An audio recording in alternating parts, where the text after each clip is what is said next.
computer. All right, so let me get my presentation up here. Hold on 1 second. Make sure I'm on the right. Make sure I'm on the right screen. All right. So, all right. Can everybody see my screen? You good? All right. Oh, we got one more guy coming into the room here. All right. So everybody wants to get more clients. And for a lot of us, you know, we've had leads in the past. We're going out, we're talking to everybody that we know, trying to find potential clients. Oh, first, a little housekeeping. I am doing a deep dive within our private community 2 weeks from now, Saturday, July 29th. This is members only. If you have never signed up for your 14-day free trial for our private community, Suzanne's going to drop that link in the chat. We have a ton of really good stuff, a lot of good conversation going on within our private community. There's, you know, questions being asked. There's coaching matchups happening twice a month, where, you know, you're meeting one-on-one with another coach, getting to know each other, getting to forge deeper relationships and talk about, you know, what's going on in your business. And for me personally, I get the most value out of those coaching matchups. I think they're great. But we also do the monthly deep dives on different topics within the community. So it's a really great value. And like I said, you can get the 14-day free trial by following the link. Second, we've got a virtual conference coming up in less than 4 months from now. We're working on the different topics. I think we're going to release those topics sometime in the next week, if we haven't already. The early bird pricing did end last month, but the tickets are still on sale. You can get that. It's going to be great. We're getting really excited for what we have to present to you guys this year. And anybody that attended the conference last year can tell you, like, they felt like it wasn't long enough. Like, we could have gone for 2 days, and it's probably going to be the same thing this year, but it is 1 day. So November 4th, 2023. Let's see. Okay. I'm going to start with a quote. I know some of my fellow Powerhouse coaches typically end with a quote on the workshop, but I'm going to start with one. And I think any of us that are Ramsey coaches or former Ramsey coaches have heard this quote a time or 200. Clients are created in conversation. And that's what I was alluding to before I got into the housekeeping. When you become when you're a new coach, you tell everybody that you know that you're doing financial coaching now, or whatever type of coaching that you're doing, because that's how you find your clients. You know, if nobody knows what you're doing, like, they're never going to think of you when they have somebody that has a problem that you can solve. So that leads me to referral partners. Like, who can be your referral partner? Well, anybody can be your referral partner. Anybody can refer you business. And I think all of us have probably experienced this at some point in our coaching business. So that's why it's so important to share what you do with everyone you know, because you never know where that referral partner is going to pop up. So I like to start, like, what is your ideal client? Like, think about your ideal client and what type of professionals besides a financial coach will they need? And, you know, for me, like, some of my best referral partners, some of them have been a little out of the box, but I mean, like the ones that come to mind first are like financial advisors, accountants or CPAs or bookkeepers, if for your small business clients, you know, attorneys, different types of attorneys, a realtor, a mortgage broker. You know, as your clients and potential clients move through different stages in their lives, they're going to need different professionals to help them in these areas that, you know, like, are typically not, you know, none of them are all your area of expertise. Like, some of us come from an accounting background, so you can help them with that. Some of us come from an insurance background, maybe you can help them with that, but you can't help them everywhere. So you're going to have to find these professionals that you trust, that you've vetted for them, so that you can do that white glove handoff for your clients. But in reverse, those professionals are also going to have people in front of them that they're going to be able to hand off to you when they have a need for financial coaching. Maybe, you know, maybe they're deep in debt and they want to buy a house. That's how my very first referred client from a referral partner came about. And I think I shared this in the private community last week or the week before. And I'll share it here. Just the very first client I got from a referral partner was from a realtor friend of mine.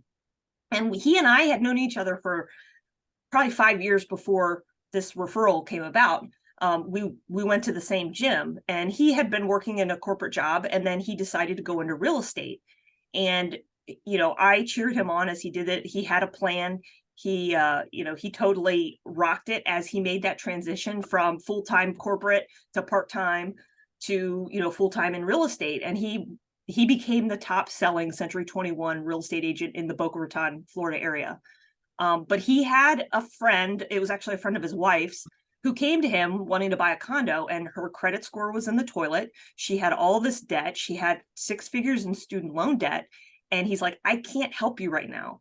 I can't help you, but I have a friend that can help you with your current situation to where you can come back. And she is still a client to this day, 5 years later. We have worked on and off over the years. We worked together for about 1.5 years straight at the beginning and got her in a much better place. And I'm so grateful for my friend, Matt, the realtor, for referring that client to me, because he not only referred her to me, but then she referred her brother. She referred 2 other attorney friends to me. And so like, those are the kind of connections that you want from a referral partner. And like I said, like, some of your client prospects are already in front of some of these professionals. So, like, what professionals is your ideal client going to need? Are they already in front of some of these professionals? And are there professionals or industries that you really enjoy interacting with?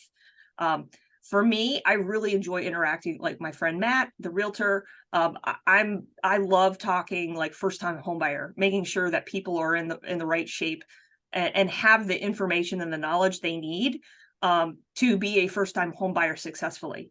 Part of my why story as a financial coach is that I screwed up when I bought my current house, and I was like paycheck to paycheck for 2 years. So, if there's a professional or industry that you really enjoy talking with, like, seek those people out and strike up those conversations and forge those relationships, because those are the ones where you're getting to know them on a personal level, and you're building this relationship that's going to pay dividends for years to come. And really, where these three types of professionals meet, that's the sweet spot.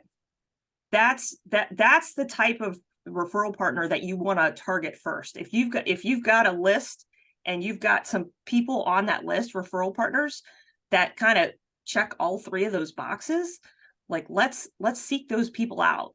Let's figure out how to interact with them, get on their calendar, schedule a coffee or a lunch meeting, and really start the conversation on like what you can do for them, how you can help their clients, and start that relationship. Now, there's formal methods for finding network partners, and I'm sure some of us in this group, probably most of us, have done one or more of these formal networking groups. I know I attended a BNI group probably 4 years ago at this point. I've done Chamber of Commerce. I've never done Rotary or Kiwanis, and there's always local networking events, like speed networking events happening in the area. So these are ways that you can go, you can show up, you can get involved. Like, if you become a BNI member, obviously, and I think the other ones are the same way, where like you're expected to give referrals, and you're supposed, you're recruiting other members. Like, it's not just showing up to a meeting once a week. It's you're actively helping everyone within that group build their book of business, and they're doing the same for you in return.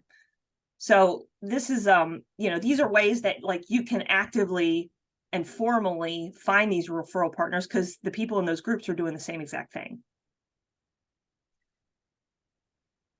But then there's the informal methods. I mean, like I said, like clients are created in conversation, and if you're not telling everybody that what you do as a coach, or for some of us financial coaches, like, you're missing out. You're leaving potential clients on the table, and you're also missing out on finding other professionals to help your own clients.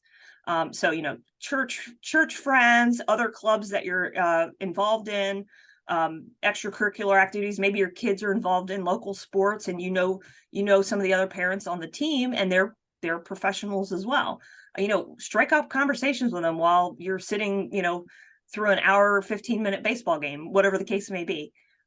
Other coaches, like if you have a very specific coaching niche that you cater to, but you have prospects coming to you looking for another type of coach, maybe you forge relationships with other coaches so that you can refer those prospects to a better fitting coach and vice versa. Finally, Google the interwebs.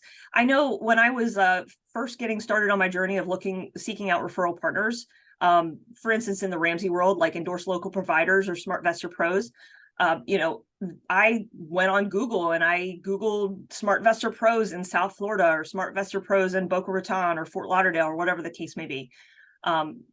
If there's a specific title or accreditation of professional that you're looking for in your area, just Google that accreditation plus your city or area and look for those people online so that you can reach out to them.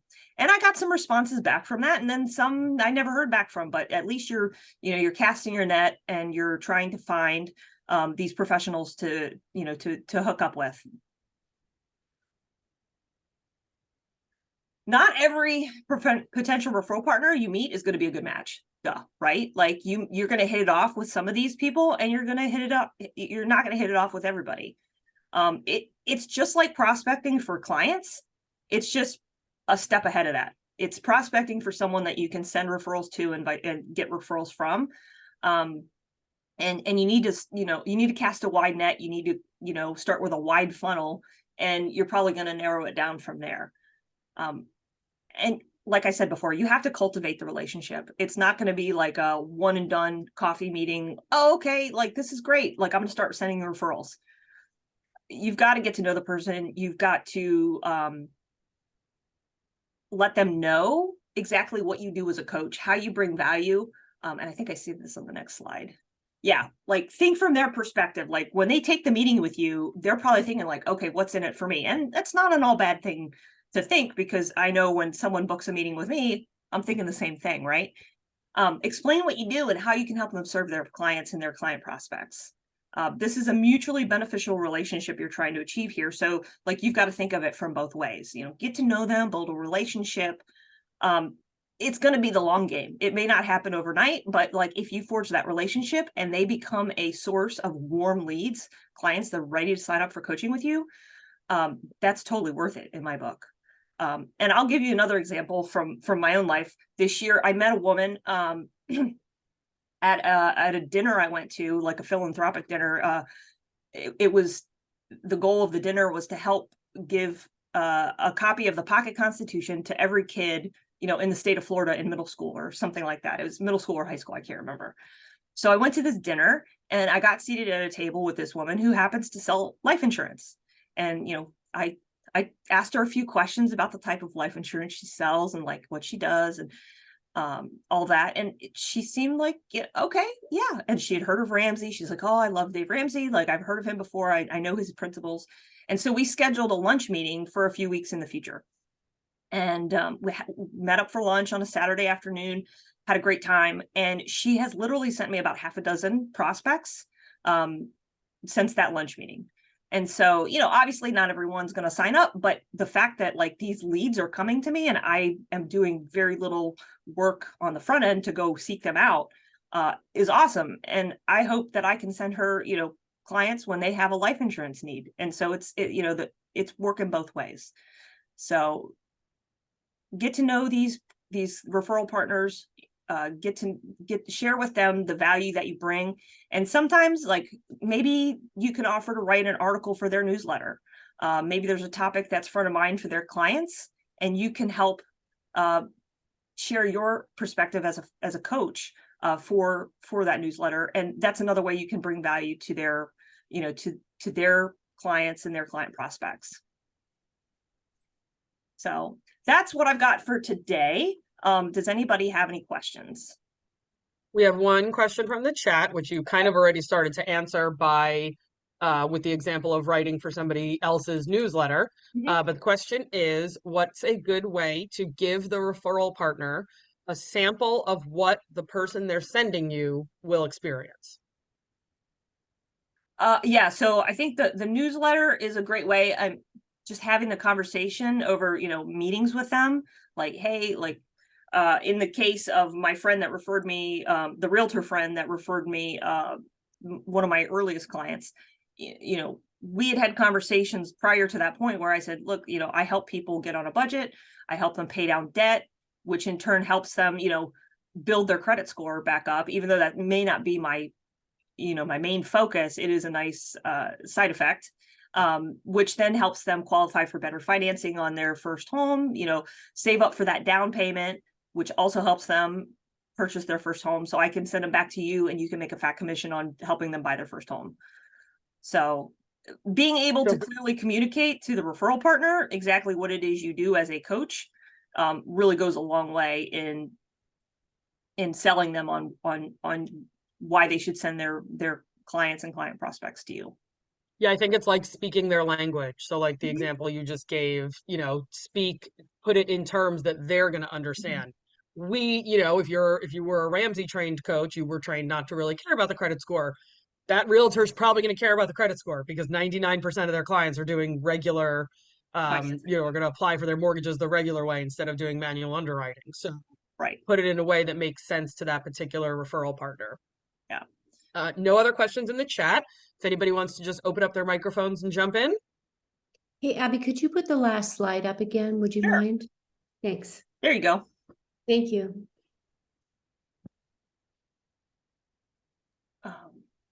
Trying to think of other ways. Oh, go ahead. You mentioned Suzanne that about the real estate mortgage issues and underwriting. And I, as a pretty active member of our chamber, I find a lot of mortgage brokers, or at least representatives, are still using, I forgot how that was actually termed, but it's non-conforming underwriting, and it's generally higher than standard underwriting for a standard 30-year mortgage or 15-year mortgage. And rarely, I still have yet to find anybody locally to consider doing a manually underwritten mortgage that doesn't have a jacked up rate. It's just amazing. I don't know, it's just the laziness of the people. They just don't know how. They're not allowed to. That's a possibility too. So it's interesting. You just got to work within whatever you can do. Yeah, I think we've obviously always had automation in this world, but with stuff like AI and ChatGPT coming down the pike, those manual underwritings you have to pay somebody to physically do them. Yeah, maybe so, possibly. Yeah, Matt, you got your hand raised. What do you got? Good to see you, by the way. No, yeah, you all as well. Yeah, I'm actually pulling some overtime here on a Saturday, delivering packages. So yeah, but yeah, man, now that you did that to me, I just completely lost my train of thought. Oh man, I hate it when that happens. No, but anyway, oh yeah, no, I was gonna say something about getting active in these networking groups. Um, um, Yeah, I would just say try some different ones and just see kind of what is the right fit for you. Oh, but also like I just recently joined a BNI group back in April when I changed over to this job. And if you look, I mean, you may have to dig around in your particular region for a group. But if you can't always meet in person, there are some that are meeting over Zoom. So if you can do that, if that works better to your favor, you know, just even doing that. I mean, when I found out that, yeah, I mean, because the BNI group that I'm in, their headquarters is like half an hour, 45 minutes from where I live, but we meet over Zoom every day. So we only meet in person like once a month, just kind of, update each other on how things are going. So just really check into that to see. I don't know if Chamber of Commerce does that, Scott. You might know more about that than I do, but yeah, really dig into that and see if you can find any of these networking groups that do meet online and pay them a visit. And when they tell you what they are looking for in their group, if you know somebody, let them know. My group was looking for an event planner. I've got an event planner that's helping plan a workshop, finance and marriage workshop for me. So yeah, I referred her to the group. It's free to visit. There's no pressure there. So I mean, trust me, you've got nothing. You've got nothing to lose. I will say again, ask up front about the investment because it is a pretty significant investment. But if you put in the effort, if you get referrals to other people, and if you forge these relationships, it will be worth it. Yeah. Yeah, absolutely. And I do remember that from when I visited. It's typically you can visit at least once, maybe twice, and you can kind of, like what Matt was saying, kind of go to different groups in the area. But yeah, like I think when I went, it was like $700 for the year up front, and then it's like $20 to Yep. cover the breakfast Mhm. costs or whatever every Yep. week. But if you think about getting, a steady lead of, clients out of that investment, it pays for itself in a couple clients, one or two clients. So it's Sure. definitely worth it. And you're also, building your referral network of people that can help your clients and vice versa. So it definitely, if you have the time and the energy and everything to invest, it's totally worth it. Yeah, Matt, Yeah, it's interesting. Matt, you said it costs whatever it is. Abby mentioned too that, but it's funny. Another friend of mine who's a coach is in a BNI group. It doesn't cost him a dime. Really? For church. Now, that's why I say, check out the cost. I check out the cost with the chamber. I check out the cost with other groups, LaTips Yep. and others. And some groups, I remember being in a chamber of commerce up in Crystal Lake, Illinois, northwest Chicago. And if the statement, what the motto was, if it's Tuesday, there's dinner somewhere because there's going to be a mixer every single, all 50 out of 52 weeks, there was a mixer. It was amazing. Down here in central Illinois, we got twice a month, once in the morning, once in the evening. That's it. And so you just never know. However, And I will tell you, I've already been asked to get involved in leadership opportunities already within my group because we're only 8 members right now. But there's some other chapters that are like maybe 15, 20 members. And so because we're so small, we're like family because we know each other so well. And so it gives us all opportunity to get involved. And even if nothing else, you could put that on a resume that you've got, you've got some experience, in some leadership position within some chamber group like that. So, I mean, anyway, you can't really lose. Absolutely. Yeah, I just rejoined my we have one more question, but I just rejoined my Chamber of Commerce here. And it was actually cheaper than I remembered it being. I don't know if I had built it up in my head or something like that. It's like, that's it. That's not it was more affordable than I had remembered. So the next question that we have in the chat came anonymously. How do I help my referral partners understand that I don't only serve broke people? I've had a partner recently send me only folks who are in dire straits. Great question. Yeah, so if you have a different like niche other than helping people like at the front end of their financial journey, maybe you help people, maybe you like to work with people that are debt free. I know we've had some coaches in our group that really enjoy working with people that are debt free and they have other, they have long-term goals and all of that. Like it's just a matter of communication. I mean, like share with them exactly how you work with your clients and what you do.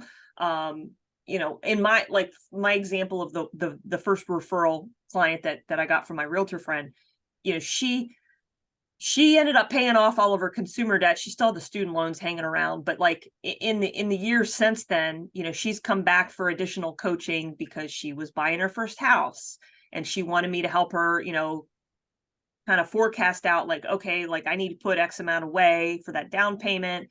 I need to factor in, escrow when I think about my monthly mortgage payment, all of this stuff. And then she came back again because she wanted to start her own business. And so we were working on, okay, well, how does that look? And like, let's plan for that. And let's, so like, you might not only be working with people with a debt payoff plan or, getting on a budget for the very first time ever, like, but it's just a matter of like, communicating that with the potential referral partner, that it's like I do so much more than just like mapping out a budget or, you know, doing a debt snowball. It's just communicating that with them. I think that would, you know, in person's virtual, personal, but in that situation, if the person's been actively sending me people, well, that means that that person's thinking about me, right? Mhm. Well, let's correct this quickly because this person is better referral partners, but they're sending me the slightly wrong people. Yeah. I think that's worth a business lunch. Yeah, 50 bucks, absolutely. 40 bucks. Let's go out to lunch. If you can't do a full lunch, you know, hour and a half, let's go do a 45-minute coffee. You know, I think that would be because it sounds like that person is helping this coach by sending Mhm. them people, but they're just we need to like turn the accuracy up a little bit of who they're sending. Yes, absolutely. So, all right. Well, we're at 12:30 on the dot. Are there any other questions in the chat? I have Oh, a, Scott's got one. yeah, I have a quick question. Somebody had mentioned something about newsletters. Maybe Abby, you mentioned that sending newsletters out regularly. Do y'all have any ideas? I mean, how does one start putting together a series of newsletters? And I think that would be, for me, it seems like that would be a really ideal way to stay in touch with the potential prospects, FPU students, other people who you've mentioned or you've talked to that haven't joined yet as a client. Mhm. How does one get started on something like that? Um, I don't know if that's something else that you guys do in PHC, or if that's something that if that's something that you have to do, because I'm not a creative kind of a guy. Yeah, Uh, that's probably more of that's another separate half hour, oh Scott. yeah, But no, yeah, yeah. no, that's a great topic. Mhm. I think to Abby, what Abby's talking about here today is, can you write 400 words on a topic that would resonate with that referral partner's audience? Oh, now that would be. And I see what then you're saying. Yeah, Yeah. and And then connecting with could you them. repurpose that into your email newsletter? I love creating Mhm. content and using it 85 different. Yes. Yes. So just for the referral Good partner stuff. standpoint, could you just write 3, 4, 500 Good idea. words, send it to the referral partner and say, hey, I'd love for you to use this. Credit me and please include my website. Please include my email address. Please include my Ramsey website if that's what you're using. And then from the other, I think the email newsletter is gonna require another workshop, Scott. I think you just talked No, your way into another workshop, my I get friend. that. It's just an idea that Yeah. And I've not let me been share with fighting against. you an example with that same realtor referral partner, because he and I did an Instagram live together back, I think early 22 on I think on property taxes. So we did this Instagram live, and then after the Instagram live, I like saved the video, I uploaded it to my YouTube channel, but I also created a blog post out of what we talked about on the Instagram live, and I uploaded it to my website, and then I shared it as a linked article in my email newsletter. So like what Suzanne's talking about, repurposing content like 85 different Oh ways. yeah. That's exactly what I did with that one Instagram live, and it was really fun creating the content because I was just having a conversation with my friend. And that's how it started. And then you take that and you repackage it to the different platforms you want to put it on, and make it into a newsletter article. But yeah, I do agree with Suzanne. This is a great idea for another workshop in the future. Because I know. D has one more question, Okay. Abby, if you've got a Yeah. couple minutes. Yeah, of course. I feel like I often can't send my referral partners folks as much as they can potentially send me, Mhm. such as a lot of my clients aren't local, and so then I can't send those clients to my local real estate connection. Mm. I get that. I feel the same way sometimes as well, especially like with financial advisors where like I'm working with, a lot of clients that aren't ready to start investing, or, they've got their company 401k, but nothing else outside of that. It's just, You're right there. it's just, sending prospects back to them when you can. I don't know, Suzanne, do you have any ideas about this? Have you run into this much? Because I do feel like I struggle with the same thing from time to time. It's the same thing with like, divorce attorneys. I don't currently have those connections, but they really would be helpful because there's a lot of women that tend to come to me at that age or, in that season. Yeah. But local divorce attorneys are critical and not in some other state. Right. Yeah. Yeah, I mean, that is the problem with, like, if you have a very wide geographic area of clients, but like your referral partners are very local. And that's where it comes in handy, like having other coach connections in other states where, like, hey, anybody in this state that can refer a divorce attorney or a family law attorney to me, and reaching out so that, like, maybe it's not your local referral partner that you can send that client to, but maybe there's somebody in that state that you can refer them to. And if it's another, fellow financial coach, for instance, at least there's a level of trust because they've been vetted by somebody like-minded. Yeah. Courtney, what did you have?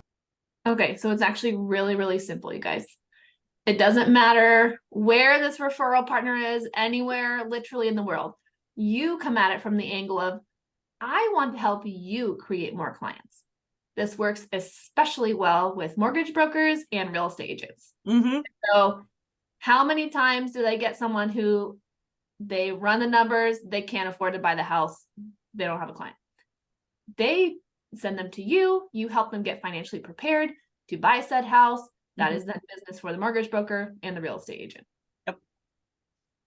Yep, 100%. You come from the angle of helping them create more clients, not from, oh, I feel bad because I can't send that many people to you. This is another way that I can support you. I'm not sure if I understand that, Courtney. Okay, And I so know we're limited in time because I'm saying, I want to help you. Let's say real estate agent or lender. I want to help you and I want to bring clients to you, but I'm saying that I can't bring my client in Tennessee to you. yeah, you're not bringing them clients, you're helping them create more clients where they're at. So I do that. Let's say a prospective client comes to them, their credit is trash, they want to buy a house from them. Oh, And I see what you're saying. So then I work with them and now they're in a Send them position. back. I see I love that. So that could be brought up in the conversation. of what's in Even it for though them. we're not local. Yeah, I get it. Yep. And you can do that with any professional. Oh, divorce attorney, any like, oh, I'm having trouble being able to afford, I know I'm going to have to pay a big settlement for this divorce. I don't even want to, like, I don't know.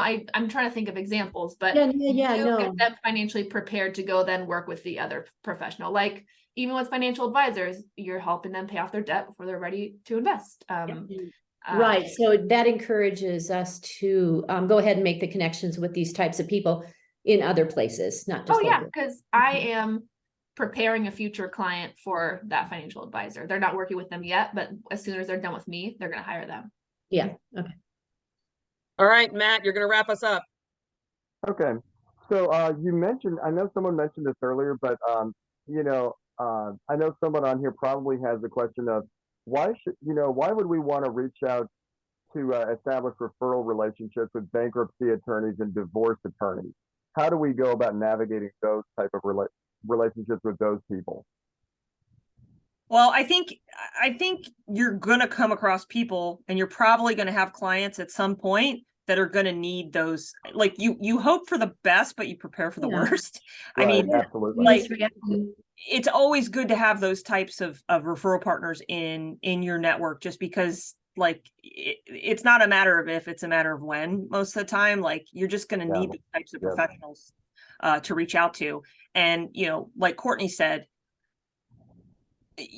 especially like with bankruptcy attorneys, like they may get people coming to them wanting to file bankruptcy, but the attorney with the experience and the knowledge is like, you don't need to go through this process. You don't need to go through bankruptcy. Like you just need to work with a financial coach or whatever to get this cleaned up. I think you can do this in a much shorter period of time without going Yeah. through bankruptcy if you just work with this, and it's going to be a lot cheaper for you as well. Mhm.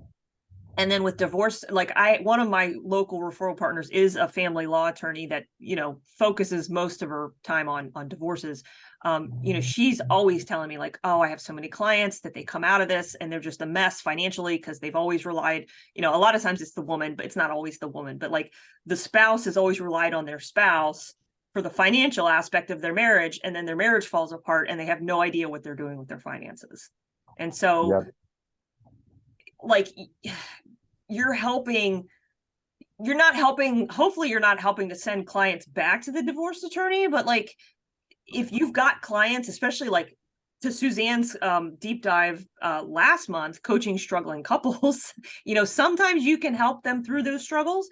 And sometimes it's, you know, the relationship falls apart and you want to send them, you know, maybe one of the spouses needs an attorney and you want to send them to someone that you know that they're going to take care of them. Right. So unfortunately, it's just an aspect of our broken world, but No, absolutely. yeah. Yep. All right, No, guys. Well, thank I'll you. give you the rest of your Saturday back, but thank you so much for joining us live today on this workshop. And like I said, I've got the deep dive coming up in 2 weeks. I'm going to share a deliverable with that and just get a little deeper into some of these topics and just aspects of cultivating this referral partner relationship. So hopefully, if you haven't signed up for the trial, you'll do that and you can join us for the deep dive. So, all right. Have a great rest of your weekend, guys. We'll see you soon. Bye, guys.